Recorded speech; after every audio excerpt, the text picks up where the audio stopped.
The mid-14th century found Europe in a precarious state, a continent already weakened by a series of profound challenges that would tragically amplify the impact of the impending plague.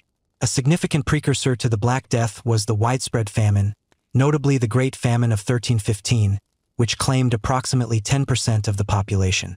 This prolonged period of food scarcity left a substantial portion of the populace malnourished and physically debilitated, rendering them acutely vulnerable to disease. The environmental backdrop was equally grim, marked by unusually frequent floods, severe winters, and prolonged droughts, which consistently disrupted agricultural cycles and forced large-scale migrations, further destabilizing communities. Urban centers experiencing rapid growth were particularly susceptible to widespread illness due to their high population densities and notoriously unsanitary living conditions. The infrastructure, which had deteriorated since the fall of the Western Roman Empire, contributed to a dismal public health environment where shared, contaminated water sources and inadequate waste disposal were common, fostering close contact between humans, waste, and disease vectors like rodents. This confluence of factors meant that the Black Death did not arrive in a healthy, resilient society but rather in one already teetering on the brink of crisis. This pre-existing societal frailty acted as a critical amplifier, transforming a severe epidemic into an unparalleled catastrophe. The consistent historical accounts of famine, overpopulation, and squalid conditions underscore a profound causal relationship. A population suffering from chronic malnutrition would inevitably possess compromised immune systems, making them more susceptible to infection and severe outcomes. Simultaneously, crowded urban environments, coupled with poor sanitation, created ideal conditions for the rapid and extensive transmission of pathogens.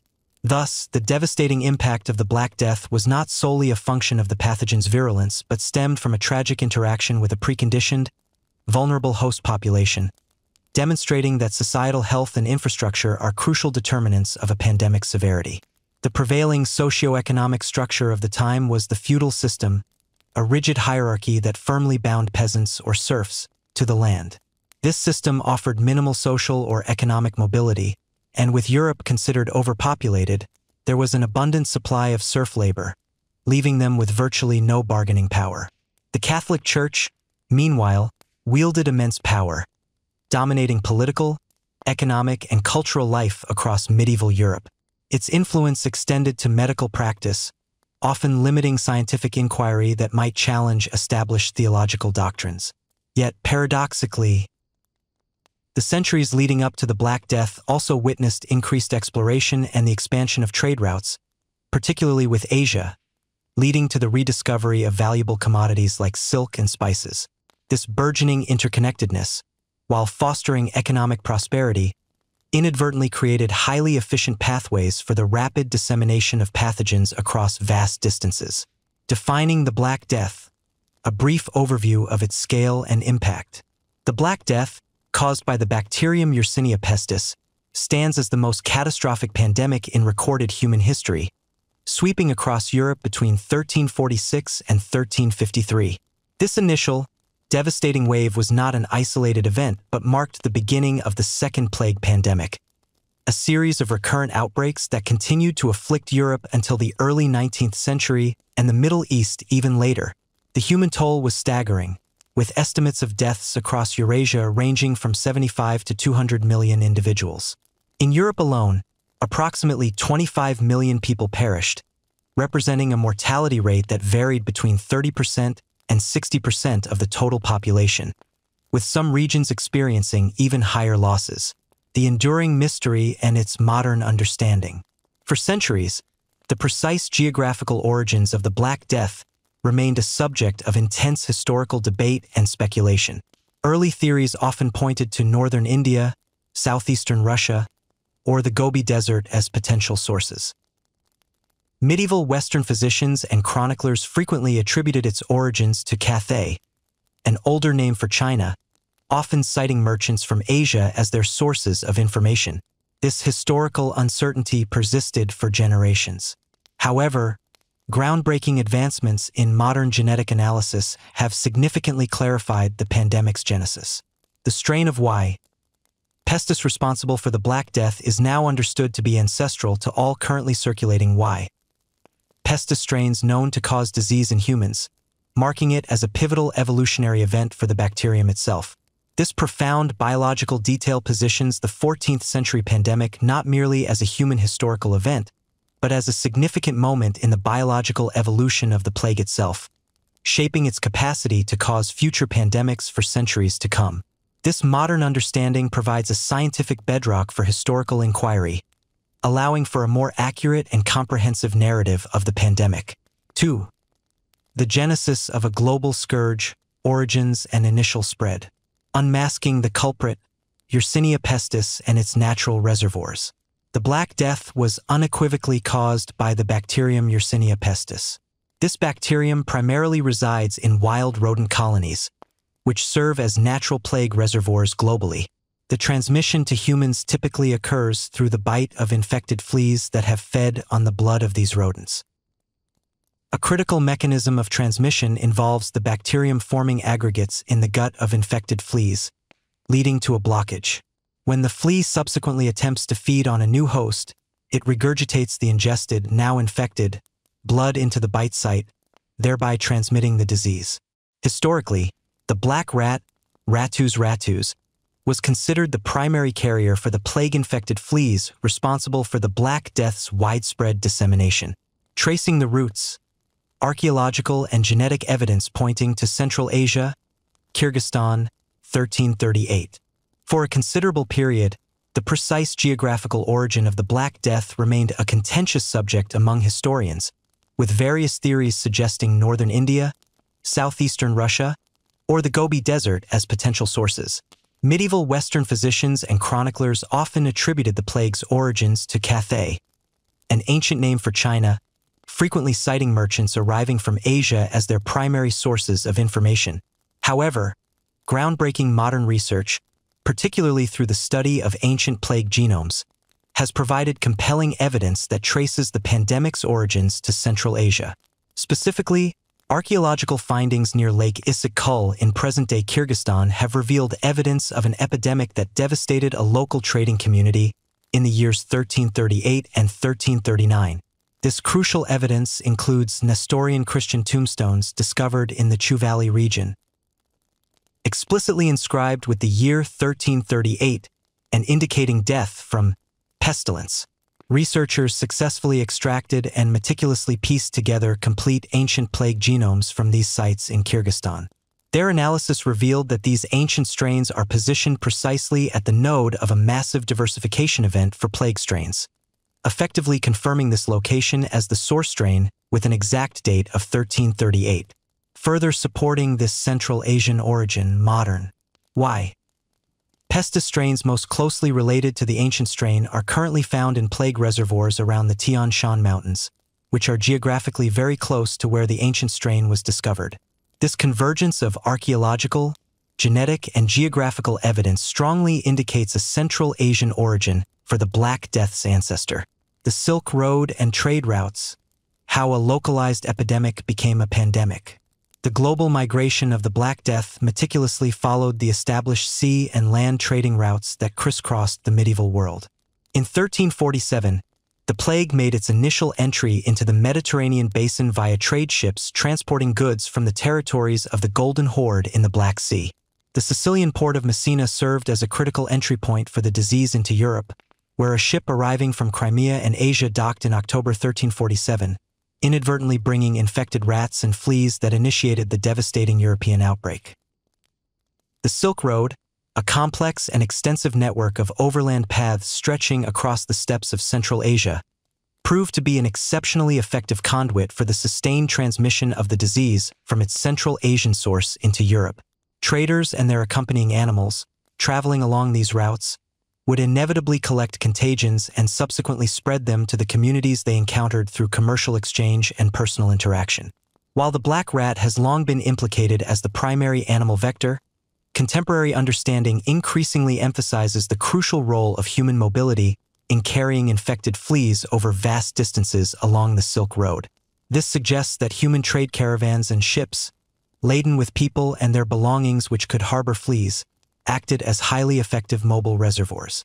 This reevaluation shifts the narrative from a purely animal-driven spread to one where human interaction and migration were decisive factors in transforming a localized outbreak into a global pandemic. Beyond human activity, natural environmental events also played a role. Floods or wildfires, for instance, could disturb wild rodent populations, forcing them to migrate from their natural habitats. This displacement could lead to these infected wild rodents mixing with household rats, creating an epizootic situation where non-immune or non-resistant animals died off in large numbers. As their primary hosts perished, the fleas would then seek new hosts, including humans, thereby initiating human epidemics.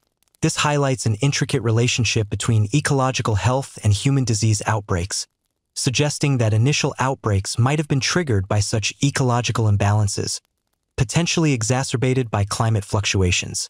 The Siege of Kaffa, a pivotal moment in the plague's westward journey. A widely cited historical account suggests that the plague was first introduced to Europe during the Mongol siege of the Genoese trading port of Kaffa, now Feodosia, in Crimea in 1347. The Kipchak Khan Janibeg, whose army was reportedly disintegrating due to the plague, is said to have used trebuchets to catapult plague-infected corpses into the besieged town. This act, whether intentional biological warfare or a desperate measure, served as a grim accelerant. Following the siege, Genoese traders fled Kaffa by ship, inadvertently carrying the plague to Sicily and other southern European ports. From these maritime entry points, the disease rapidly disseminated inland across the continent, marking a critical turning point in the plague's westward journey and its devastating impact on Europe. 3. The disease unveiled forms, symptoms, and devastation. The Black Death manifested in 3 distinct clinical forms, each with its own terrifying set of symptoms and progression, contributing to the pandemic's widespread devastation. Bubonic plague, the hallmark buboes and its progression. Bubonic plague constituted the most prevalent clinical form observed during the Black Death, typically contracted through the bite of an infected flea. Following an incubation period that could range from 1 to 7 days, individuals exposed to the bacterium, Yersinia pestis, would experience a sudden onset of acute febrile illness.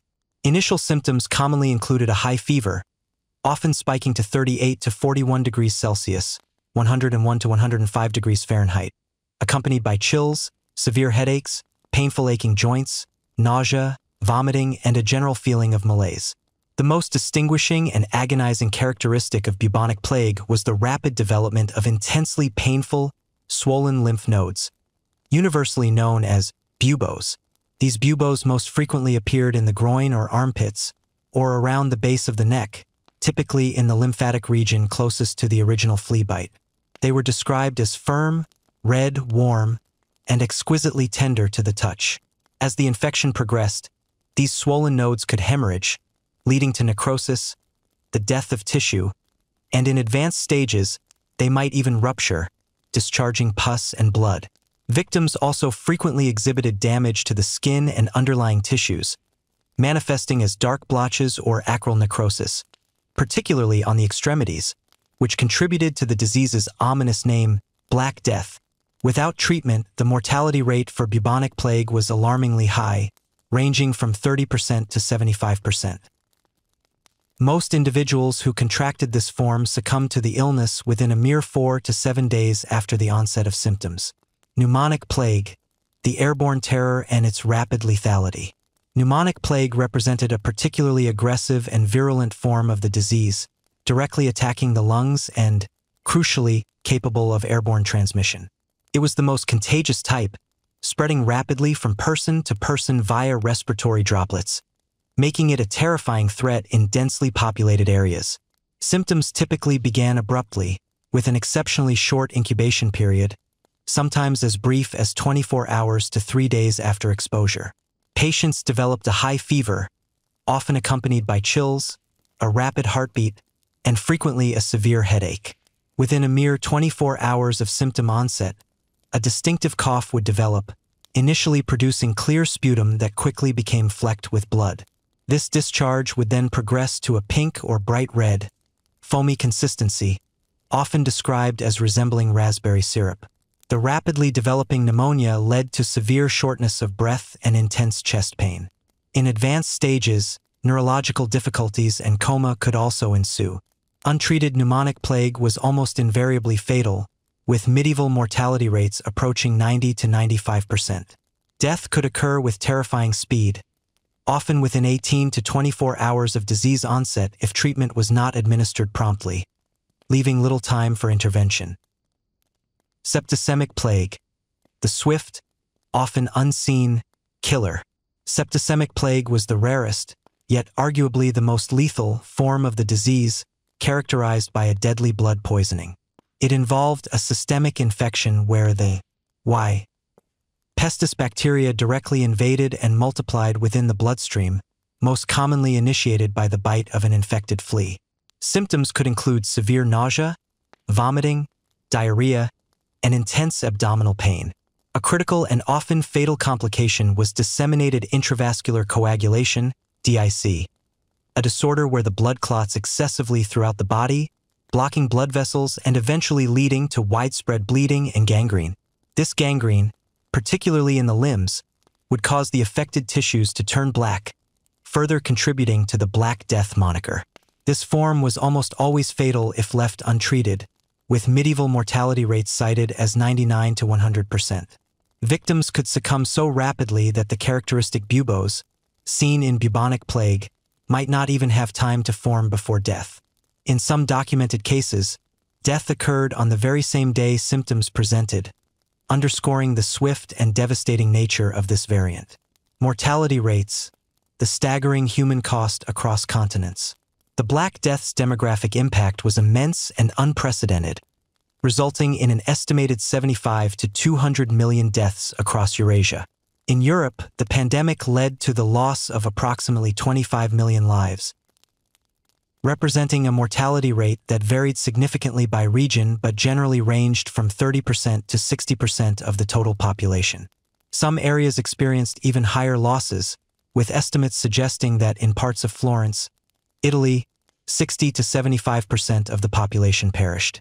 London's population, for instance, is estimated to have plummeted from 100,000 to 20,000 within a single generation.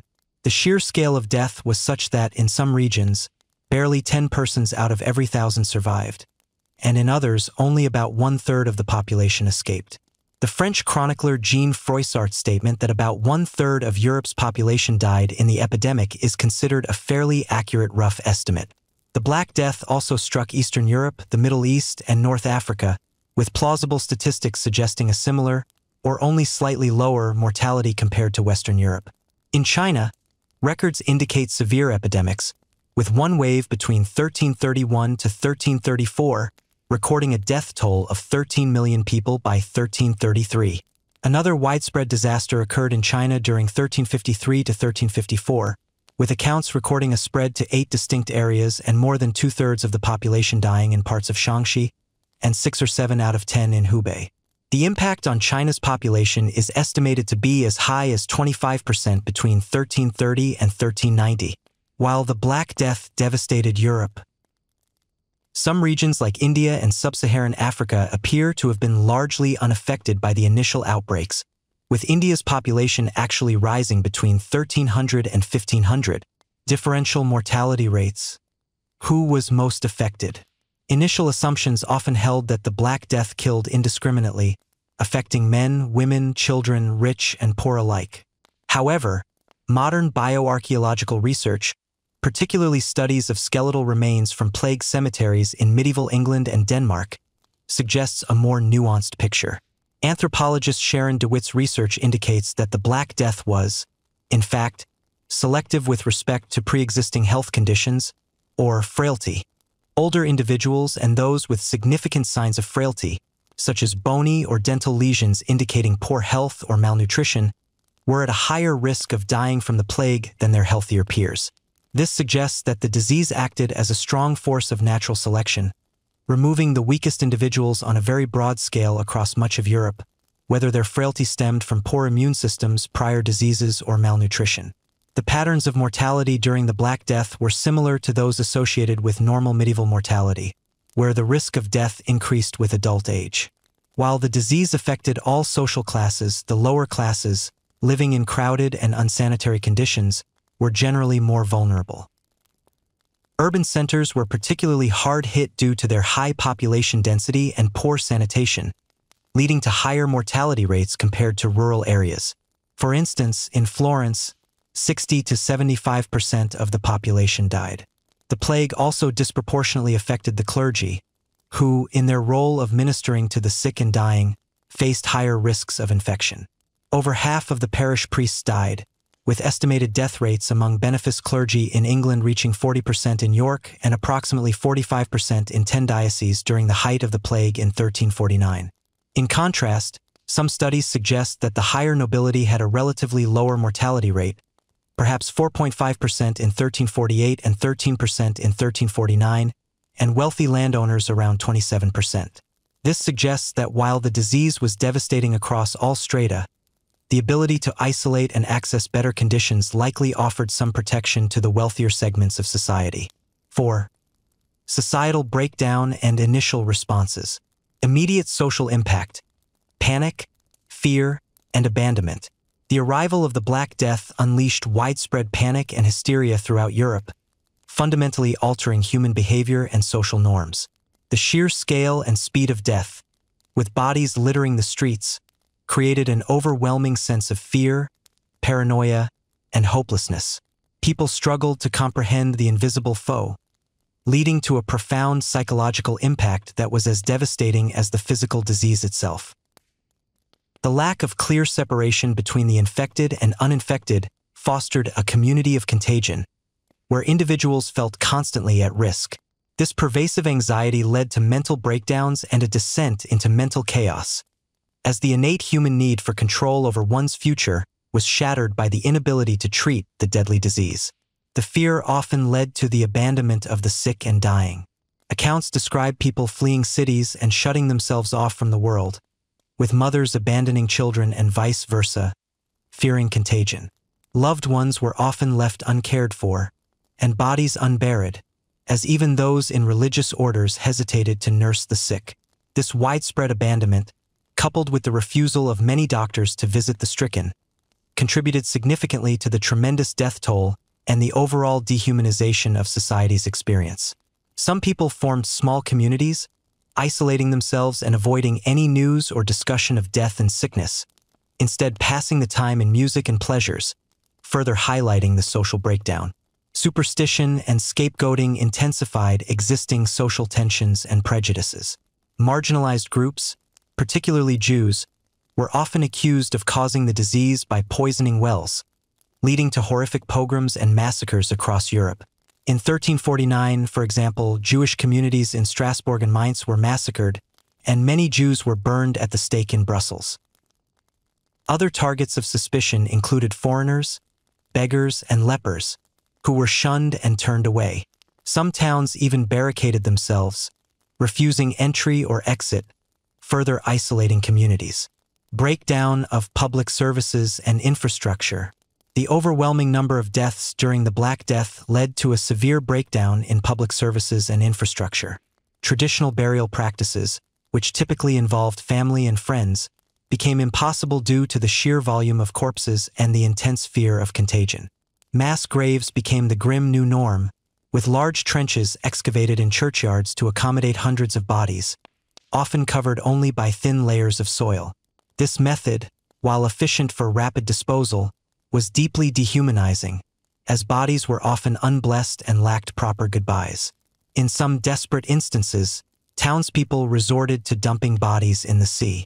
The inability to dispose of bodies quickly enough meant rotting corpses lay in streets for days, emitting an unbearable stench across cities. Body collectors, facing immense danger, transported multiple bodies on funeral biers, often in terrible condition with bursting buboes. Unlike modern burials, most bodies were not in coffins and lacked grave markers, erasing individual identities in death. The medical authorities of the day were largely ineffective, offering limited and often unhelpful advice such as, "Leave quickly, go far and come back slowly." The flight of many physicians and clergy further exacerbated the chaos, increasing disruption and magnifying the sense of terror. The lack of qualified medical practitioners and the failure of traditional prayers to stem the tide of death led to a decline in faith in religious institutions and a sense of abandonment. Initial responses of communities and authorities. Despite the widespread panic and the limitations of medieval medical understanding, some communities and authorities did attempt to implement measures to control the spread of the plague. When the plague first reached Europe via Italian trading ships, Italian authorities initiated some of the earliest official public health measures. This marked a significant shift, as many local and civic authorities became involved in public health for the first time, implementing measures that would be used for centuries to control infectious disease outbreaks. Key public health measures that emerged during the Black Death, and which are still recognizable today, included medical inspections. Plague doctors would inspect suspected cases and isolate infected individuals and their families in their homes. Isolation of the sick. People who were ill were isolated in dedicated plague hospitals. These facilities were built across Europe and continued to function as fever hospitals for infectious patients well into the 1900s. Restricting ships to port. In 1347, Venetian authorities began isolating ships in port for 30 days to ensure they were not infected. This period was later extended to 40 days, giving rise to the word quarantine, from the Italian word for 40, quarantino. The Adriatic port city of Ragusa, modern-day Dubrovnik, was particularly proactive, passing legislation in 1377 requiring mandatory 30-day isolation for all incoming ships and trade caravans to screen for infection, demonstrating a remarkable understanding of incubation periods. Control of movement. Measures were put in place to control the movement of both people and goods. This included attempts to create sanitary cordons around cities, enforced by armed guards, and the requirement for health certificates for travelers. Urban cleanups. Based on the prevailing miasma theory, which attributed disease to bad air from rotting organic matter, authorities ordered urban cleanups. They collected refuse, closed down certain workshops and trades, cleansed streets, halted work in abattoirs, and ordered the prompt burial of cadavers. Cities even ordered their streets cleansed with water, which had a symbolic purifying quality. Bonfires, especially with aromatic wood or sulfur, and even the firing of cannons, were used in attempts to purify the air. Despite these efforts, many measures were ineffective or met with varying success. The Statute of Laborers in England, for example, attempted to fix wages at pre-plague levels, leading to widespread evasion and contributing to the Peasants' Revolt of 1381. The theories guiding medical responses, such as humoral theory, balancing bodily fluids, and miasma theory, bad air, were fundamentally flawed. Treatments like bloodletting, consuming crushed emeralds, arsenic, or mercury, and applying live chickens or chopped snakes to buboes were ineffective and often fatal. Physicians, lacking effective treatments and a true understanding of contagion, largely focused on prevention based on personal hygiene and dietary prescriptions, or simply fled. The ethical vacuum meant doctors often relied on religious convictions or self-preservation rather than a professional duty to treat. 5. Economic transformation. Labor shortages and wage increases. The catastrophic population loss caused by the Black Death fundamentally reshaped the European economy, most notably by creating severe labor shortages. With millions dead, there were simply not enough peasants and serfs left to perform essential agricultural and artisanal work. This drastic reduction in the labor supply immediately led to a significant increase in the value of labor. For the surviving peasants and laborers, this demographic shift brought about unprecedented advantages. Their labor was suddenly in high demand, allowing them to negotiate for higher wages and better working conditions, a stark contrast to their previous subjugated status within the feudal system. This newfound bargaining power meant that serfs were no longer strictly tied to one master. If they left the land, another lord would readily hire them, often offering more favorable terms. Landowners, facing ruin due to untended fields and unharvested crops, were compelled to substitute traditional labor services with wages or money rents to retain tenants, marking a significant shift in land tenure. This economic dynamic led to a narrowing of the wage gap and a reduction in economic inequality, as the scarcity of labor made it more expensive, while the abundance of land and property, due to high mortality and fragmented patrimonies, made it cheaper. This allowed a larger portion of the population to gain access to property and enjoy a relatively large increase in per capita income. The consumption of meat and dairy products increased, and exports of beef and butter from regions like the Low Countries, Scandinavia, and northern Germany rose, reflecting an improved standard of living for many survivors. However, the upper classes often attempted to resist these changes. In England, for example, Parliament passed the Ordinance of Labourers in 1349 and the Statute of Labourers in 1351, which aimed to freeze wages at pre-plague levels and compel workers into year-long contracts, making it a crime to refuse work or break existing agreements. These laws, however, were met with varying success and often fueled peasant rebellions, most notably the English Peasants' Revolt of 1381. Inflation and trade disruptions. The economic upheaval caused by the Black Death also led to abrupt and extreme inflation. The difficulty and danger involved in procuring goods through trade and producing them locally caused the prices of both domestic and imported goods to skyrocket. This rampant inflation, particularly in the quarter century after the Black Death, meant that many laborers, artisans, and craftsmen who relied solely on money wages suffered a reduction in real incomes, despite nominal wage increases. Trade routes were significantly disrupted as many towns faced quarantine measures or were temporarily abandoned due to high mortality rates and fear of the disease. Merchants encountered considerable challenges in transporting goods, leading to interruptions in long-established trade networks. Initially, the decline in population meant less overall demand for certain products. However, as economies began to recover, new trade patterns emerged, and survivors adapted to changing circumstances, leading to shifts in production and trade priorities. Many fairs, which were crucial commercial events, faced cancellations or reductions in scale due to safety concerns and declining attendance.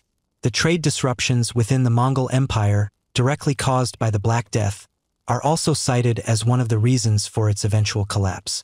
Decline of the feudal system and changes in land tenure. The Black Death delivered a decisive blow to the feudal system, which had rigidly structured European society for centuries. The massive reduction in the workforce, particularly among the peasantry, fundamentally altered the balance of power between labor and land. Serfdom, which tied peasants to the land and obligated them to work for their lords, became increasingly unsustainable. With labor scarce and valuable, peasants gained unprecedented social mobility.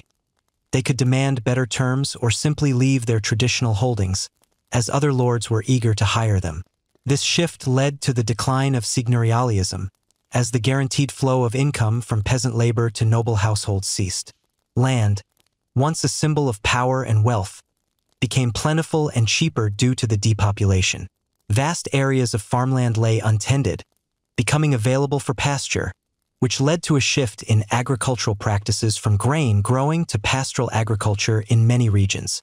This change, while economically beneficial in some areas by increasing productivity per worker and providing more meat and dairy products, was not universally positive. The shift to pastoralism meant less labor-intensive activities, which, as populations eventually recovered, could not absorb the additional labor, leading to surplus populations in some Kru regions that often turned to mercenary work or seafaring. While serfdom largely disappeared in Western Europe, it paradoxically saw a resurgence in Eastern Europe. This divergence is attributed to different institutional frameworks and the ability of sovereigns to finance wars without relying on the nobility, who sought to maintain serfdom to preserve their economic and social standing. Where sovereigns had fewer alternative resources for military financing, serfdom was more likely to be imposed, leading to weaker states and delayed democracy in the long run. The Black Death, therefore, created an exogenous shock that exposed existing societal structures and, depending on regional conditions, either accelerated their transformation or reinforced existing coercive systems. 6. Religious and cultural shifts. Questioning of faith and decline of church authority. The Black Death profoundly impacted religious beliefs and institutions, leading to a significant crisis of faith and a decline in the authority of the Catholic Church. Many people interpreted the plague as a divine punishment for humanity's sins and societal corruption, leading to increased piety and mysticism, as well as apocalyptic and millenarian movements. However, the Church's inability to prevent or cure the plague, despite widespread prayers and supplications, eroded its credibility. The sight of priests and monks dying in large numbers, often refusing to administer last rites due to fear of infection, further deepened the sense of abandonment and questioned the Church's spiritual power and immunity. The high mortality rate among the clergy, estimated at 40 to 50% in some English dioceses, led to a severe shortage of religious leaders. The Church was forced to rapidly recruit and ordain less experienced and less scholarly replacements, which further diminished the quality of clerical services and contributed to a widespread distrust in the institution. While the majority of Europeans did not lose faith in God, their confidence in the institutional Church and its leadership significantly declined. This growing disillusionment amplified pre-existing criticisms of the Church's increasing secularism, wealth, and political power, rise of flagellant movements, and persecution of minorities. In the wake of the Black Death, various unconventional religious expressions emerged, including the rise of flagellant movements. These groups, often consisting of both nobility and commoners, publicly flogged themselves as a form of penance, believing it would appease God's wrath and grant them protection from the plague. While the Church condemned these practices, the movements gained significant popularity, further exposing the Church's weakened hold over the Christian laity. The widespread fear and desperation also fueled intense persecution of marginalized groups. Jews, in particular, became frequent scapegoats, accused of poisoning wells and spreading the disease. This led to violent pogroms and massacres across Europe, with entire Jewish communities being murdered or burned at the stake. Despite the Church's vehement opposition to these atrocities, its inability to control the maddened public revealed deeper fractures in its authority and its capacity to assuage the congregation. Other groups, including foreigners, travelers, beggars, and lepers, also faced increased shunning and discrimination. Influence on art, literature, and philosophical thought. The Black Death left an indelible mark on European culture, profoundly influencing art, literature, and philosophical thought.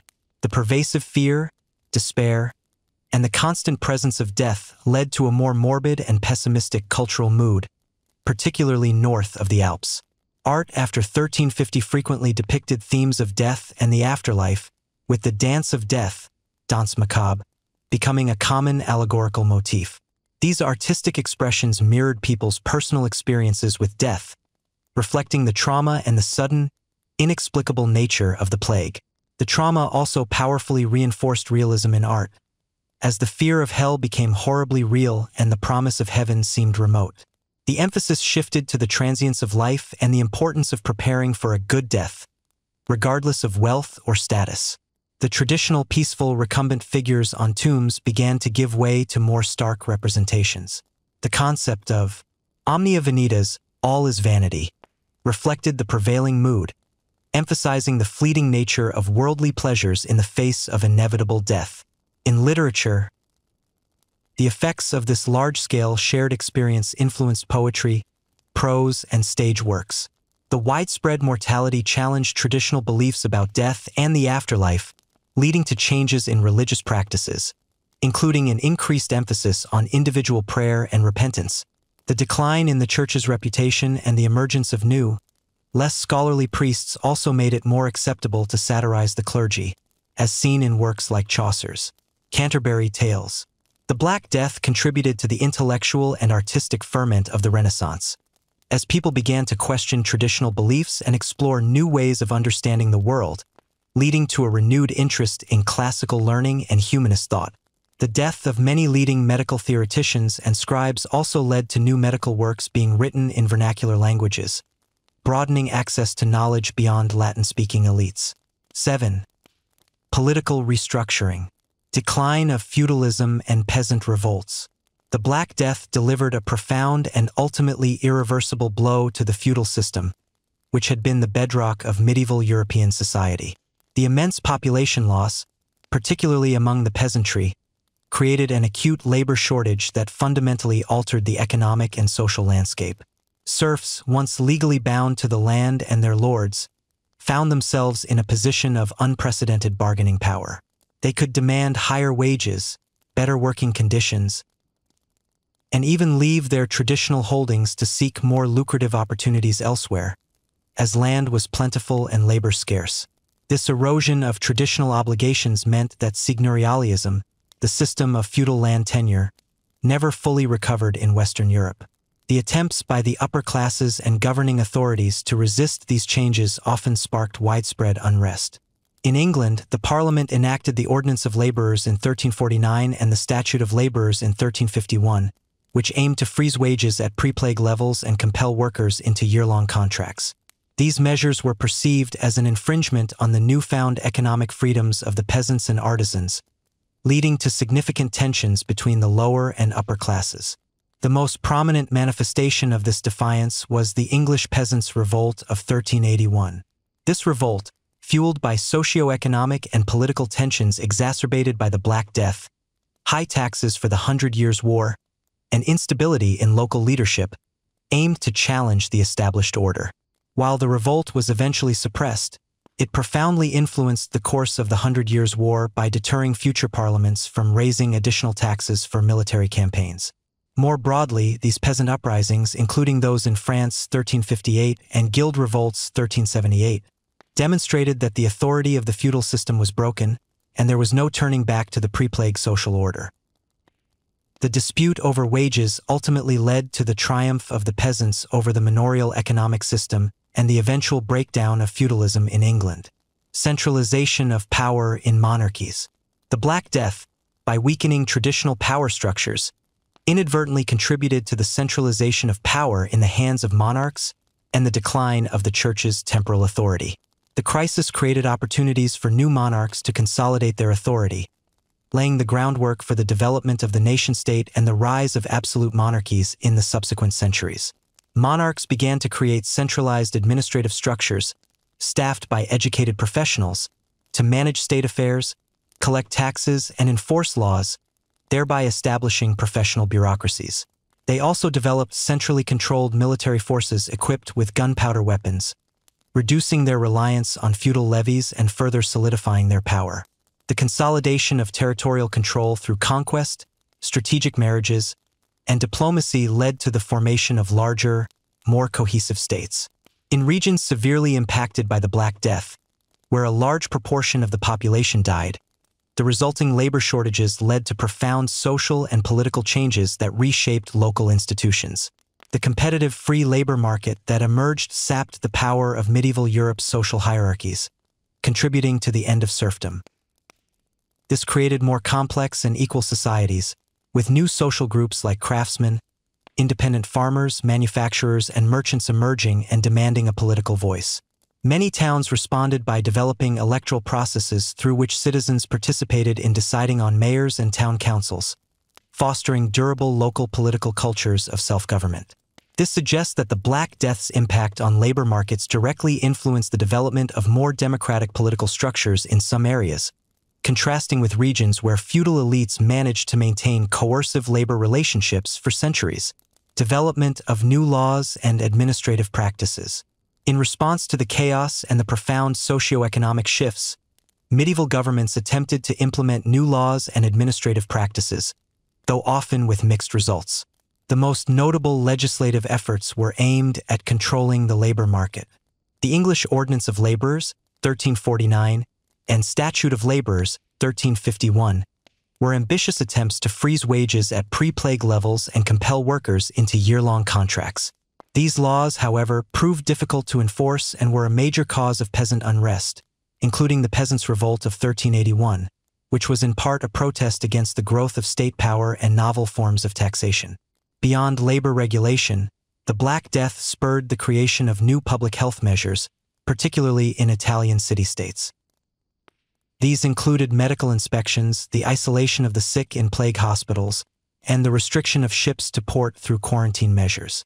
Ragusa, for example, implemented mandatory 30-day isolation periods for incoming ships as early as 1377, demonstrating an early understanding of incubation periods. These measures, though rudimentary by modern standards, marked the first time many local and civic authorities became involved in public health, laying foundations for future sanitary control systems. The Black Death also influenced legal frameworks and administrative structures in more subtle ways. The secure market in land and rudimentary credit facilities that existed in England before the plague were strengthened, and land became more mobile and accessible on commercial tenures. The government established itself as a standing authority in social policy, and the country's legal framework and culture, based on respect for written documents and due process, became unique and more accessible. By the mid-1390s, a post-plague equilibrium had been established, with government labor and economic policies becoming weakly enforced, but the institutional framework had been significantly altered. 8. Long-term historical consequences. Role in shaping the Renaissance and Reformation. The Black Death, despite its immediate devastation, played a significant, albeit complex, role in shaping the intellectual and cultural landscape that gave rise to the Renaissance and the Protestant Reformation. The immense loss of life and the failure of traditional institutions, particularly the Church, to provide solace or explanation, led people to question established beliefs and authorities. This profound disillusionment spurred a search for new understandings of the world and the human condition.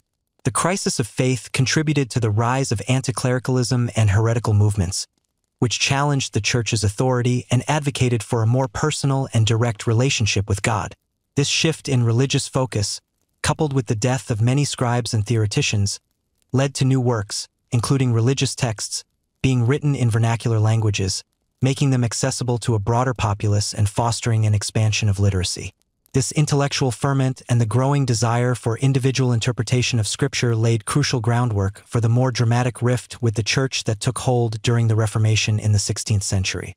In terms of the Renaissance, the Black Death's impact on religion and culture contributed to a renewed interest in classical learning and humanist thought.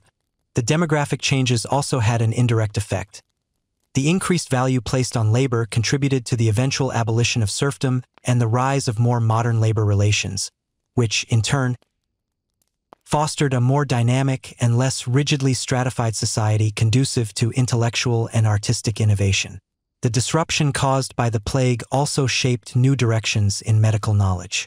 Doctors, learning from direct experience with the disease, began to question ancient medical doctrines like humoral theory and miasma theory, leading to a new empirical approach to medicine and the treatment of disease. This marked the distant roots of the scientific revolution. Subsequent major outbreaks of plague in Europe. The Black Death of 1346 to 1353 was not an isolated event but the initial, most devastating wave of the Second Plague pandemic, a series of recurrent epidemics that continued to afflict Europe and Eurasia for centuries. After the initial catastrophe, plague returned at intervals with varying virulence and mortality until the early 19th century. Notable subsequent outbreaks in Europe included 1360 to 1363. The plague returned to England, killing an additional 20% of Londoners. 1369. Another wave struck, killing 10 to 15% of the population in England. 1382. 1390. Further outbreaks occurred in Ireland and other parts of Europe. 1466. The Plague of Paris. 1559. The Amsterdam Plague. 1629 to 1631. The Italian Plague, which infected cities like Mantua, Verona, Milan, Venice, and Florence, killing some 280,000 people and nearly a third of Venice's population. Authorities implemented quarantines and burned possessions to contain it. 1647 to 1652. The Great Plague of Seville. 1665 to 1666. The Great Plague of London, which saw 75,000 to 100,000 deaths before subsiding, partly due to the Great Fire of London in 1666, which destroyed rat habitats. 1679. Plague in Central Europe with a small outbreak in England.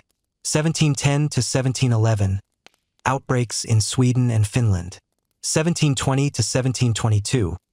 The Great Plague of Marseille, Western Europe's last major outbreak of medieval plague, which killed roughly 100,000 people and prompted the construction of plague walls to contain it.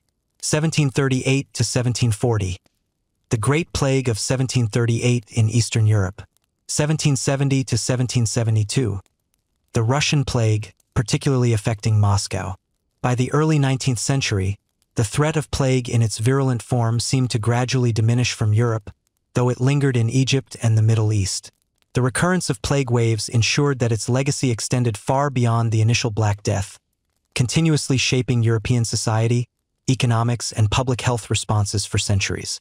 Impact on population recovery and long-term demographic shifts. The Black Death caused an unprecedented demographic shock, and Europe's population recovery was a protracted process. It took approximately 150 years for Europe's population to recover to pre-plague levels. While the initial Black Death event, 1347 to 1351, was devastating, subsequent waves of plague continued to suppress population growth, with levels declining until around 1420 and only beginning to rise again around 1470. Despite the overall population decline, the Black Death initiated long-term demographic shifts. For survivors, particularly those in the laboring classes, the immediate aftermath brought improved living standards due to increased wages and greater access to land. Bioarchaeological studies suggest that a higher proportion of people lived to older ages after the Black Death, implying that the epidemic, by selectively removing the frailest individuals, may have led to a healthier, more robust surviving population with improved longevity. Descendants of plague survivors were more likely to live through their reproductive years, potentially passing on genetic advantages that aided survival.